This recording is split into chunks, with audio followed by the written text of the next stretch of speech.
The most important question I ever got was, what is your legacy? Not a material legacy, but if life stops here, how do you want to be remembered? What is that energy? How do people see you? This podcast series is a result of that question, what is my legacy? A phoenix is burning itself on a funeral pyre and rising from the ashes with renewed youth to live through another cycle. This fertile ash is filled with phoenix frequencies of compassion, love, forgiveness, intuition, wisdom, generosity, resilience, creativity, an evolution and involution. I've been in the ashes. I give voice to my phoenix. I share how I pioneer with ease. That's a lifestyle, a choice. I'm Nienke van Bezooyen, and I welcome you to listen and invite you to rise.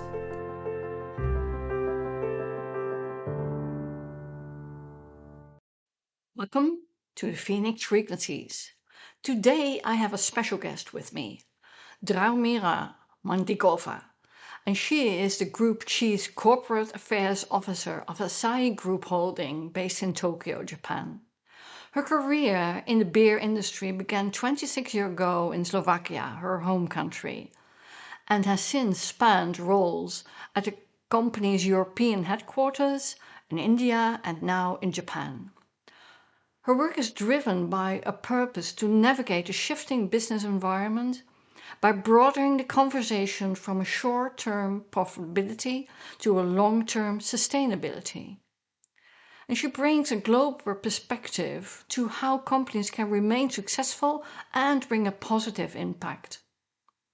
In her current role, Drahomira is closely involved in facilitating the transformation of a Japanese company into a truly global organization, bridging cultures, aligning leadership across regions, and supporting change at an enterprise level. She is known as a connector who brings people together around shared purpose and impact.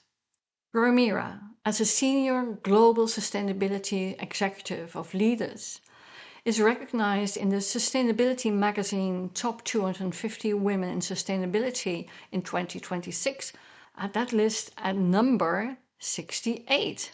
So welcome, Drahomira. I'm so excited to have you here on this episode as a real impactor and following your purpose. We know each other for about 10 years. We followed each other along.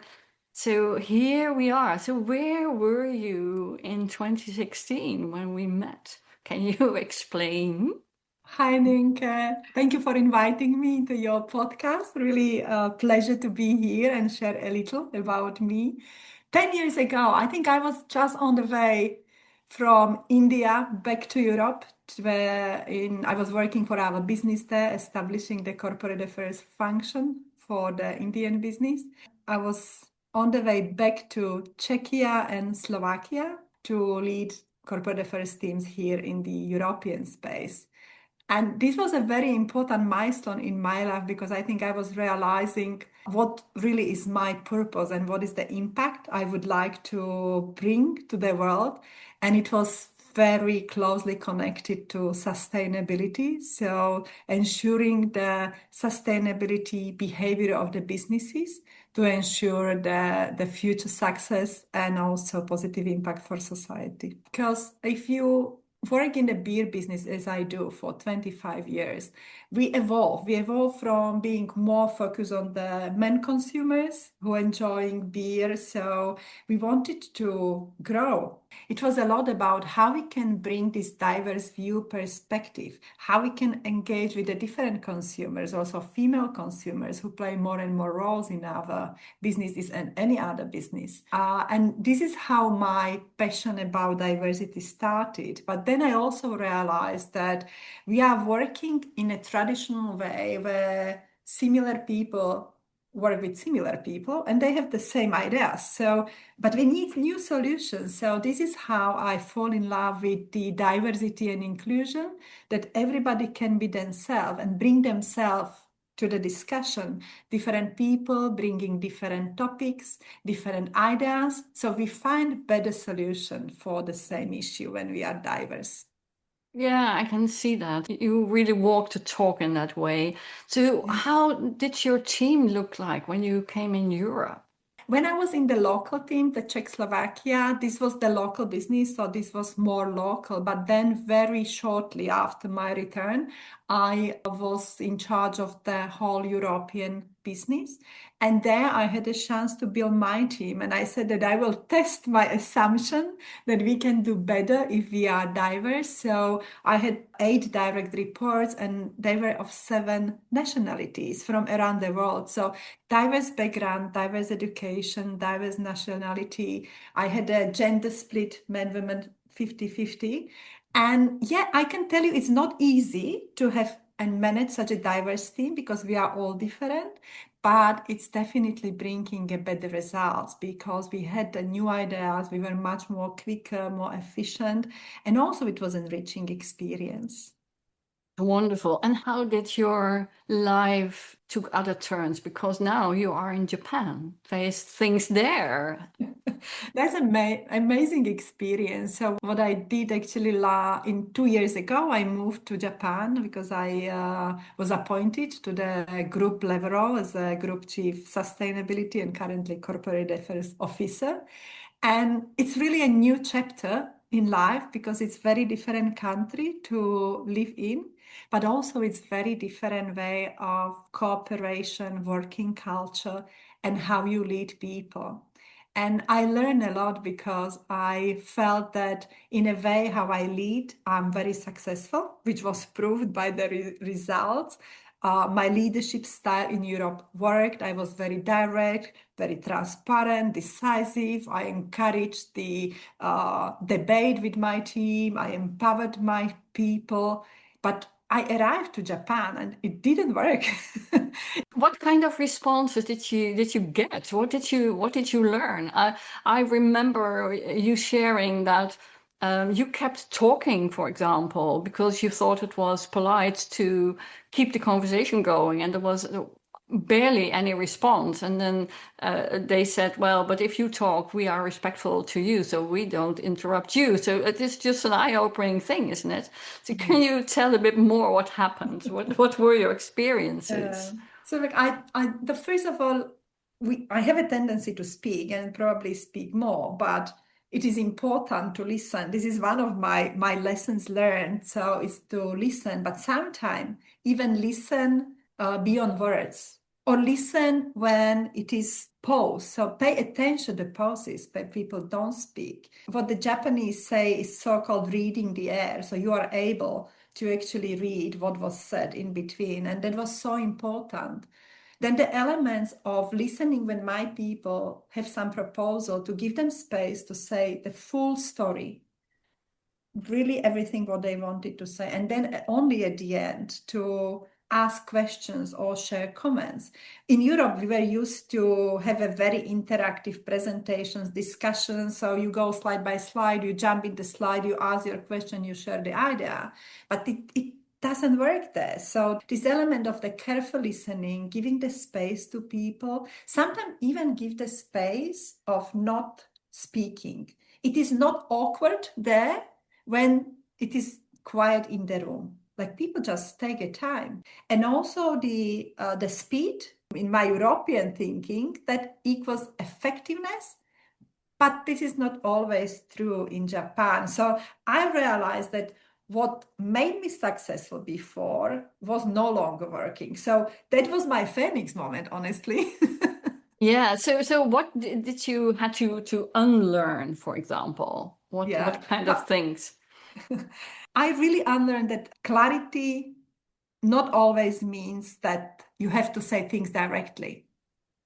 No, you think that it will be you said directly, so no, that's a crystal clear. That actually I had to unlearn because it's not Mm-hmm. always the truth, especially if people are looking for the meaning beyond the words you said. So that's the one thing. That speed thing, I really had to unlearn that, we always need to go quickly and that the speed is very important element. That also is not true there. And also that disagreement has to be visible and clear to be really meaningful. because you don't always go with the feedback directly or with disagreement. And I had to unlearn this habit of the go directly, immediately say.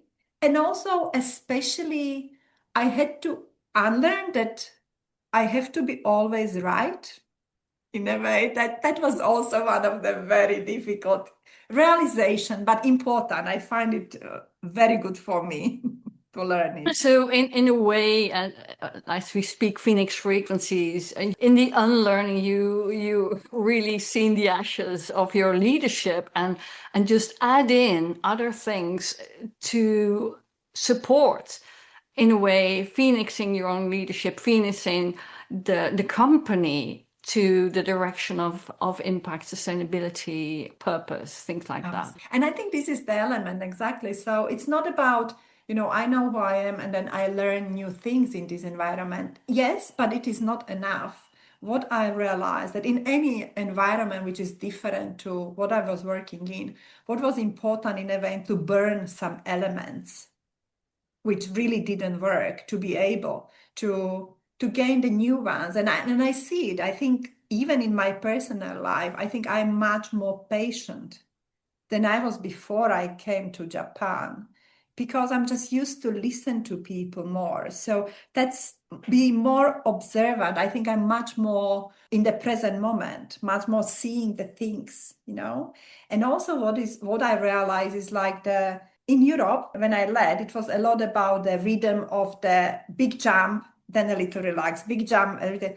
And in Japan, people keep the stable energy. They're active. It's not like being lazy, but it's not this jumping up and down. It's more about the stable. And it's very good for your health also. Yeah, it's a sustainability you build in for yourself, not to jump from one jump to another. That's what I hear. Absolutely. Absolutely. And how is about the building alignment? Is that different there than here? It's much more important, and that's what I really like about Japan. This is about longevity. It's about a long-term relationship, partnership, commitments. So therefore, the building relationships, the aligning with different stakeholders to speak with everybody before you bring some idea is very important. Build the alignment in the relationship, not instantly in a meeting.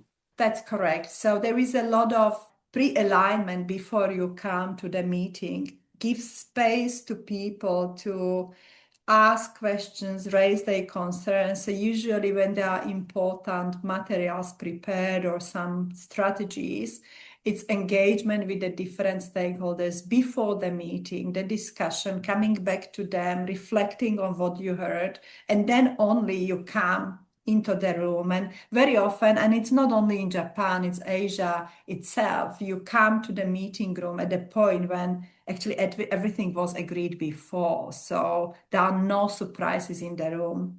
But what is important in Japan is this harmony element. So therefore, it is so important. They don't want to have any direct conflicts, don't the clashes in the meeting. So therefore, it's more to keep the harmony in the way. Therefore, you spend a lot of time to align before the meeting. And how about hierarchy? How's that? What was difficult for me at the beginning, but helped me to understand, is that the governance is much stricter and more complex. So anything you need to do, it's influenced by the hierarchical approach and also very complex governance. That is also the reason why some decisions takes a longer time than, for example, when you have the relatively simple governance within the European businesses very often. The hierarchy is important in Japan, but at the same time, you see the culture of the company influence this. So, like I feel in Asahi, we are more informal than probably other companies, but people have the respect. So this is what I had to learn. For example, leading with empathy with my team, because at the beginning I was used to have my colleagues as a partners. Doesn't matter if they were the junior or the senior manager. So for me, you are my colleague, you are the expert. Yes, I'm executive, but I take you as a peer. And that mindset is my approach. When I came to Japan, I realized that people don't speak. So I learned to ask questions, to encourage people, despite hierarchy, share their views, to give them the confidence and also tell them that you are valuable, so that they need to feel that their views, their perspective, and their questions are really valuable. And I see a big difference in when I started and today with my team, compared, for example, to other teams where there are no foreigners in teams. So my team is speaking much more, asking questions. They're approaching me directly without any feeling of the issue with the hierarchy. So that's the element which I think I keep because that's my leadership style. So it's about the integrating of the new ways, what works there, but also bringing something what I believe can help that culture to be more successful and thrive, Yeah. especially for people. Yeah, so what I hear, you bring another flavor to the table without forcing them to eat. Yeah. Absolutely. That's a nicely said. Thank you, Nienke. What are your biggest takeaways from this shift so far? I think most difficult for me was probably that element of the patience. I really like action. I think and act quickly. I like to follow up on things immediately. So, for example, when we had discussion about some issue at the global XCOM, what I do, I immediately follow up. Let's do it. Let's engage with people quickly. Let's actually make it work. Yeah. And that was most difficult and still for me most difficult because of that, alignment and discussion and considering it from all perspective, long term, not only short term. That's something what I still, I think, have a space to work on. But at the same time, I think it's good that I bring my ways of working there because we can create something better together, combining these two styles. Yeah, better together for sure, for sure. What you two said previous, it's not always the growth in adding more skills, but just Yeah. shifting on a deeper level and getting your old version burn like Phoenix and take with you what works for yourself, for the company, for the team, and for the earth overall, the sustainability and impact Yeah. part. And I think that's nicely linked back to what I said is my purpose as I discovered is about shifting business environment to broader sustainability. And that has different forms. The one part of that form obviously is about our efforts in protecting the nature and managing the environmental challenges.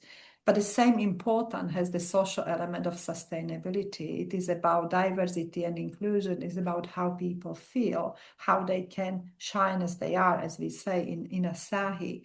And that's bringing really my purpose to life through what I do and how I do it as a leader. I do my best.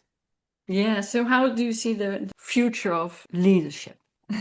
I think bringing the empathy in leadership is very important, being able to see and hear, so that listening element.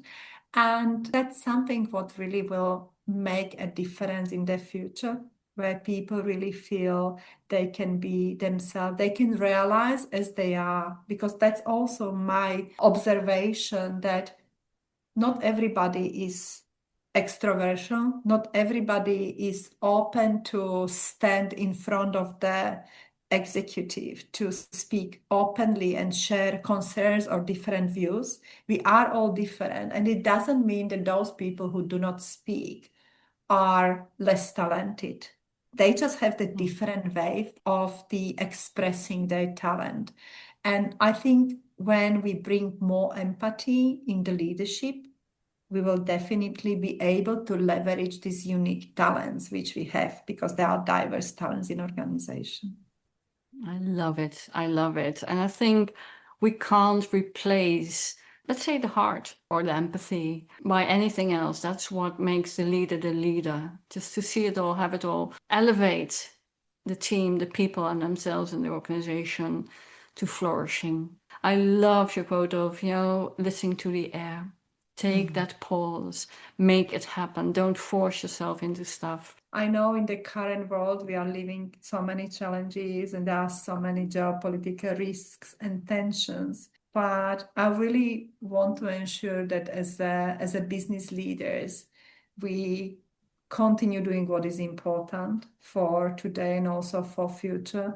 And I think the reflecting on the social elements, environmental elements, and role as a business leaders we can play. I just wish us to continue this journey. Do not be disrupted too much, but what is happening in the world today. And I'm definitely committed to it. Well, thank you so much for being here. And I'm looking forward to see more leaders rise with everything what you want to bring to the field. Thank you. Thank you so much. Thank you, Ninka.